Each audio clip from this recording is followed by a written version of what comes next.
Okay, students. The next point what we have is consensus ad idem.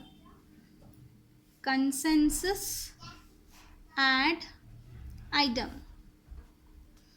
So if you need a clear pronunciation of it, just I'll show you the image. You can just hear it, ma. Ad item. Listen it. Consensus ad item. Okay. Consensus ad item. Consensus ad idem.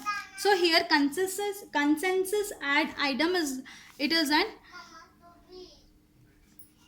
okay, consensus ad idem is a Latin phrase. It is a Latin phrase. It is a Latin language. It is in a Latin language, which means meeting the minds. Meeting of the minds. Understood? So whatever the two parties they are entering into the contract, the same thing they must possess in their mind also. What the first party is doing, same thing the another party must be having in his mind. So if there is unmatching, then this contract cannot be a valid contract. So let me read the notes what I have given for you. Consensus ad idem means identity of minds. Identity of minds is nothing but same thing. Identity, identical, same goods. Understood? That is identity of minds. The parties in an agreement must have identified of minds. That is same minds they have to possess. In other words, the parties must have agreed about the subject matter of the contract in the same sense and at the same time. Whatever they have agreed, the same must be in the contract also. That is what they are saying in the consents ad idem. Understood? Okay. Next, for example, here also they have given one example, case example, that is Alford versus Keynes. Alford versus Kennys, Keynes. Okay, so what they are saying is, here A, they have taken one party name as A and another party name as B. Okay, so this A had two cars. This party A had two cars. That is, one car is Ambassador, and another car what he had is Maruti. So here what this party A, that is a party A, he did is he offered to sell one of the car to the B. So he says that yes, I am going to sell one of my car to a car. So what this B agreed is, yes, okay, I'll buy your car, whatever what car you are offering. Okay, they both had one agreement, but what this B accepted, what this B intention was, this B thing was thinking that this A is offering, that is A is selling Ambassador car. But this A, what he was selling is the actual sale was of Maruti. Understood? So A was selling Maruti car and B was asking for Ambassador. But this both of them had different things in their both the minds. So only there is an invalid contract. Whatever he is asking, even that one he has to accept. But in their minds, this is imbalance between them. So there is no different, there is no similarity between them.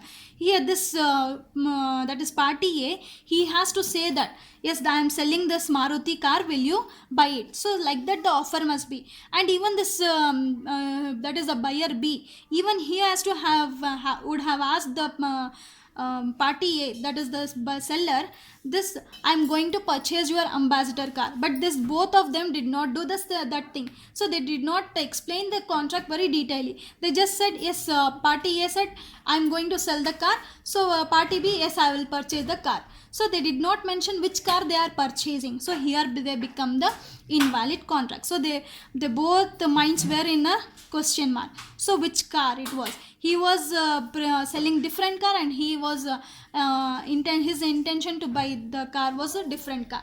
So there will be a difference. So if it is like that, then it can't be a contract. Understood? So this will become an invalid contract. So this is the example of consents ad idem.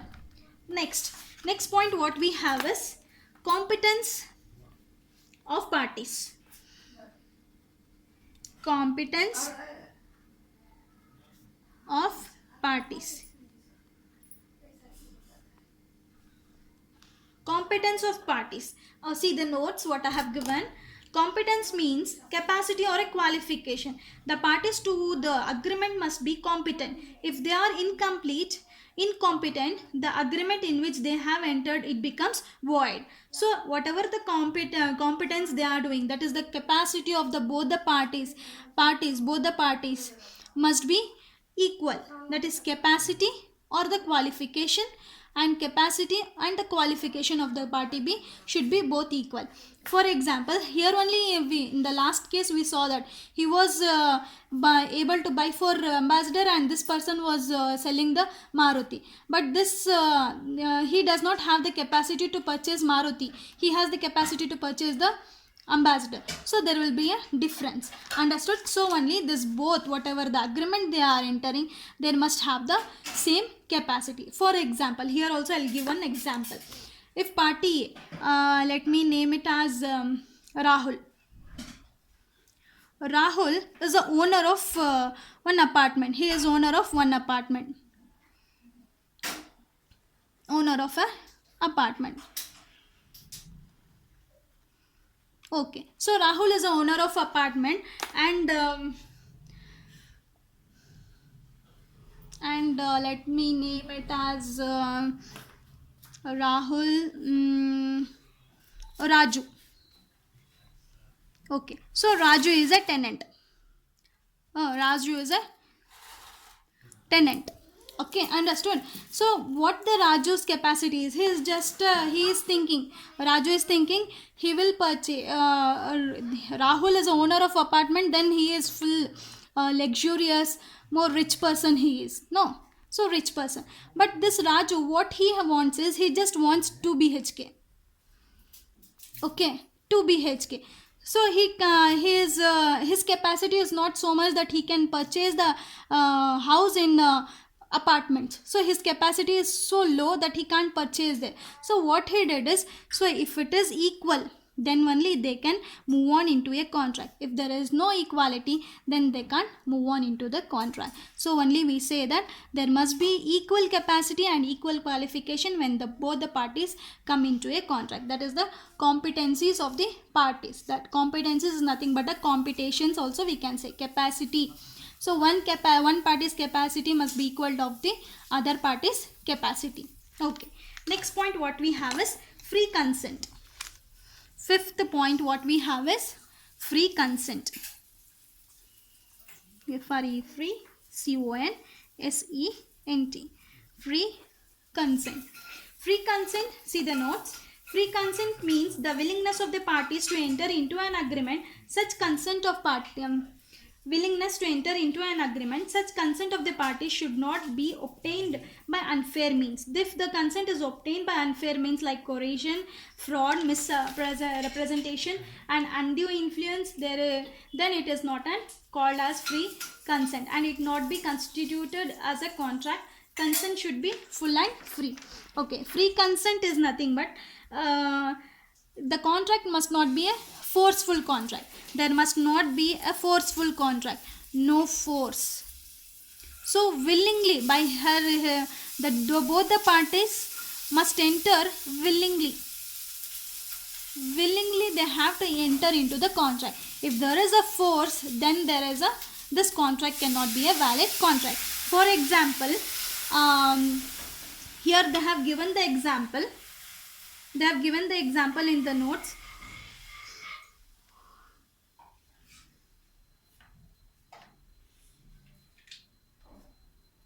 Okay. A at the point of pistol asked the B to sell his car worth rupees 1 lakh for just 20,000. B accepted to sell his car. Here the consent of B is not free. The agreement therefore cannot be an enforced agreement. Okay. So here also you can see what they have given the example, A and B. A, what he is doing is he has put the pistol on the head of the B, and person A has put the pistol on the B's head, and he is asking to sell the car which is worth of 1 lakh. It is of 1 lakh rupees. Okay, it is 1 lakh rupees. the car worth is 1 lakh rupees, and this A is telling that he is keeping the pistol on the head of the B, and he is saying that at the rupees 20,000 you sell the car for me, otherwise I'll shoot you. So this was the agreement. So if this is a forceful agreement, then this cannot be a valid agreement, and it won't be a stage of agreement at all. Understood? So there is no deal, only law. So here this B is not willing to take the agreement. He is not willing to enter into an agreement that to 1 lakh rupees car should be sold to 20,000. Who will agree this? That to, if because of his gun point who has kept on the head, because of that he will agree. Other than that, because if he would not force, he won't agree that. So only this is not an valid contract, or this is not an agreement at all. Okay, so next point what we have is sixth element, lawful consideration. So lawful consideration. Consideration word you have heard many somewhere. Just recall it. Even in BDE also you have heard this consideration. An employee works in an organization for some consideration. So what does that consideration means? So here consideration is nothing but, I have set the example of employee. So if it is an employee, the consideration for the employee will be the salary, right?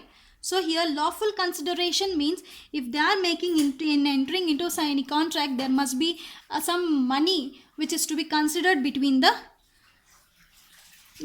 both the parties. For example, here they have given A promised to B to obtain an employment in a public service, and B promises rupees 50,000 to A. The agreement is void as the consideration for it is unlawful. See here what they are doing is, that is party A and party B. Okay, party A and party B, what they are doing is here this yes, party A, that is A, what he said is, I'll promise you that I'll get you a job in some government office, I'll get you the job. Now he promises, and he says that this party A says that after getting you the job, I should get in return I should get the 50,000 rupees. So this agreement is okay, but giving the consideration 50,000, it is a bribe, right? So this won't become a lawful consideration. Whatever agreement you are entering, it must be a lawful consideration. For example, brokers, you all know. So there will be many brokers, even for selecting, for choosing the houses, for marriages, many things. For many things we have the brokers. Even for this building, the contractors we say, no ma, the house builders. For them also there is a consideration. They will take the brokerage. So that brokerage and all comes under the lawful. That is, it is a law.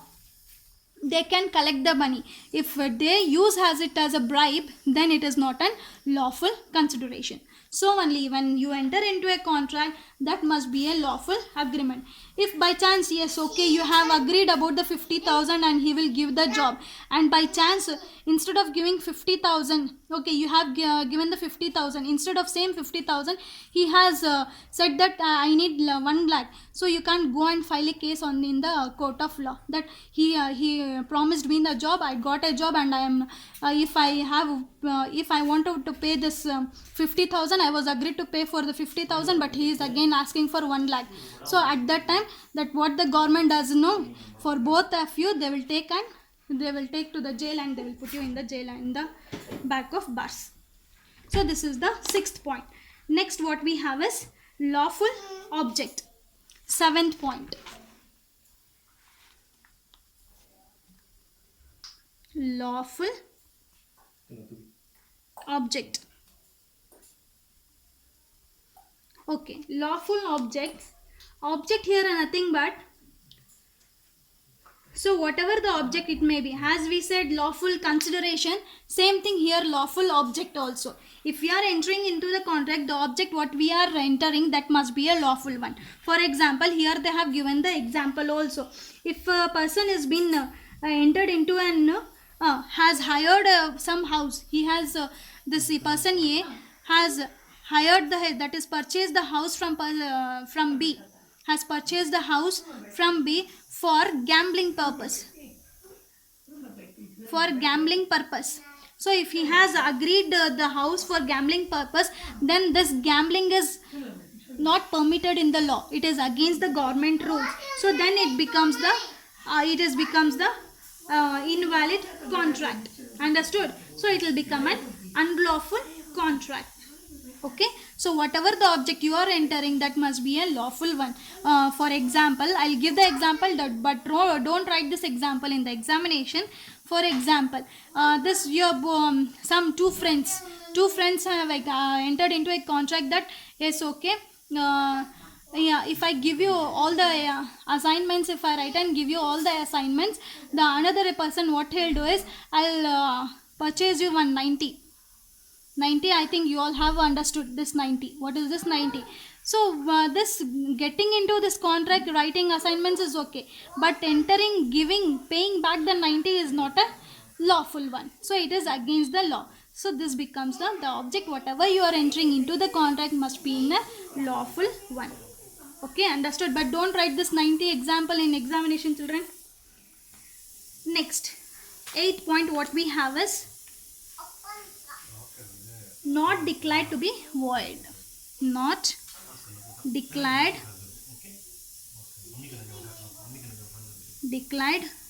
to be void. So it must not be declared to be a void one. So see the notes, ma. The agreement must have not been declared expressly to be void. Agreement mentioned in section 24 to 30 of Indian Contract Act have been expressly declared as void. So whatever the void is nothing but it is not a contract. It is just like an empty one. So if it is like that, if it is declared that whatever the agreement you are entering, it is not an empty one. Some agreement you have entered. So it is between the friends only, you think between your friends. That is both the friends are there.